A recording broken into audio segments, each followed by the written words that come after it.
I just got dumped. I'm Thea, by the way.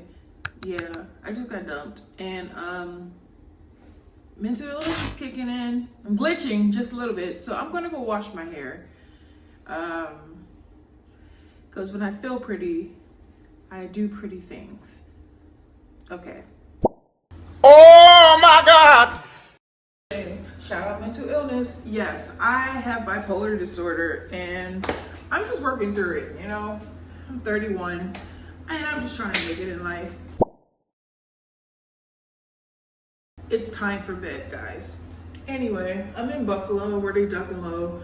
And yeah, let me introduce myself. My name is Thea and I do be talking. Anyway, shout out mental illness. We're gonna start off with La Roche-Posay, the Epicler medicated gel.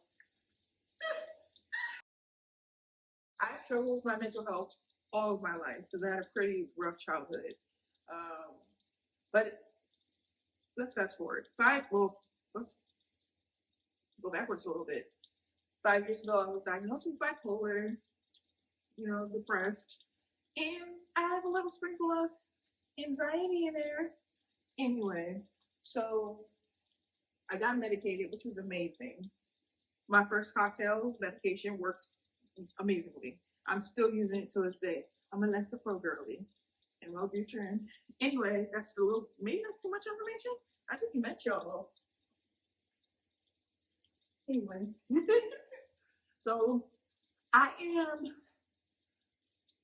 incredibly empathetic, not that compassionate, but I feel so many things, and I'm a sponge.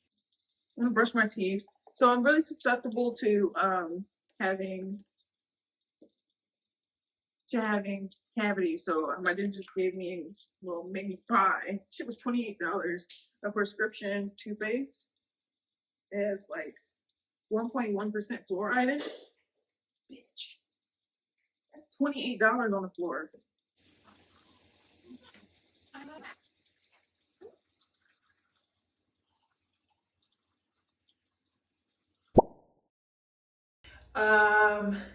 Last time I had my heart broken, I spent everything I had, and not on him, on myself.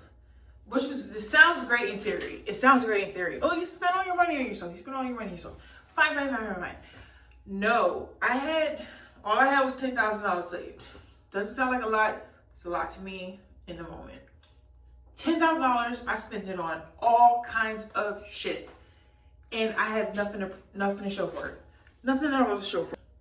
Basically, I want to talk about heartbreak and mental illness. So like I said, was diagnosed with bipolar disorder, bipolar depression to be exact. So when I have manic episodes, I'm very impulsive. I'm very, very impulsive in everything that I do. And my romantic flops have played a very big toll on my mental health. I will say that. They've caused me to relapse a couple times. And when I say relapse, I mean I'll stop taking my medication, which isn't the best for me because my medication helps me actually, which helps everyone who takes it, I'm sure, until they stop taking it. And that's something that my psychiatrist and my therapist have had to point out to me. They're like, yeah. So I don't even have the light on. Well, the light looks good in here. I don't really need the light on. Anyway, my psychiatrist and my therapist always point out to me, hey, Thea, that's me.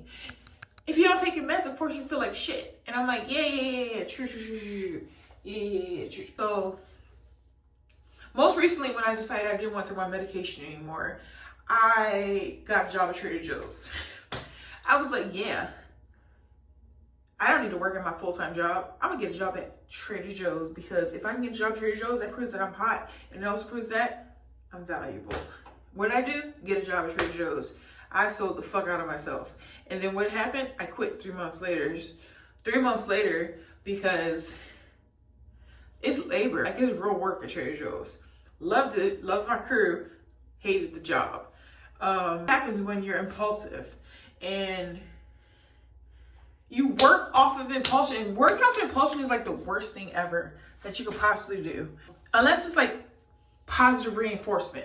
It is never positive reinforcement for me. That's the problem. The problem is that I'm always like, yeah.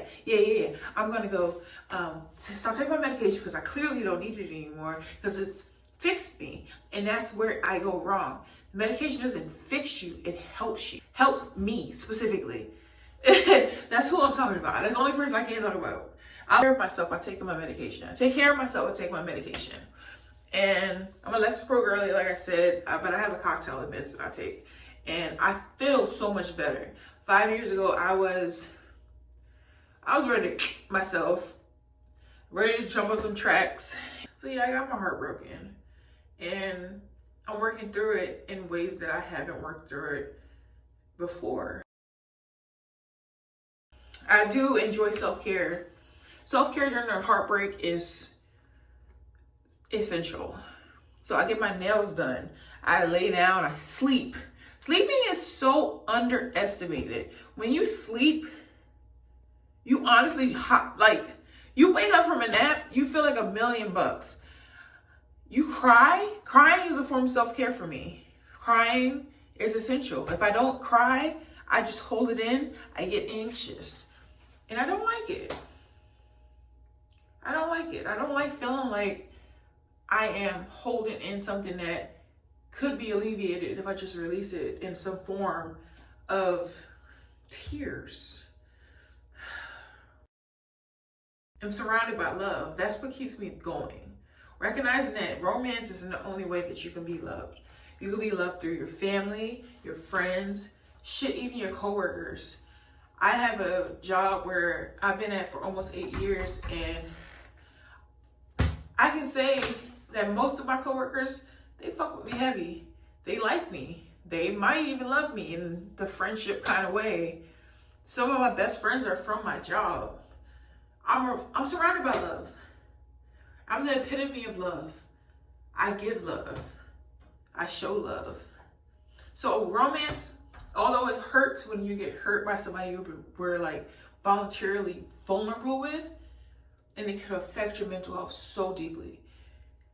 Romance isn't the only way that you could be loved. You could be loved through friendship, your family, your job, your dedication to your community. There's so many ways. And you just have to be ready to receive that love. And I'm always ready to receive love. But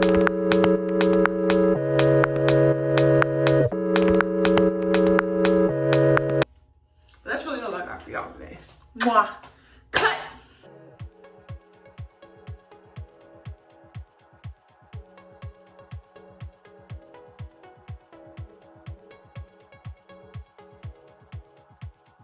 Tell me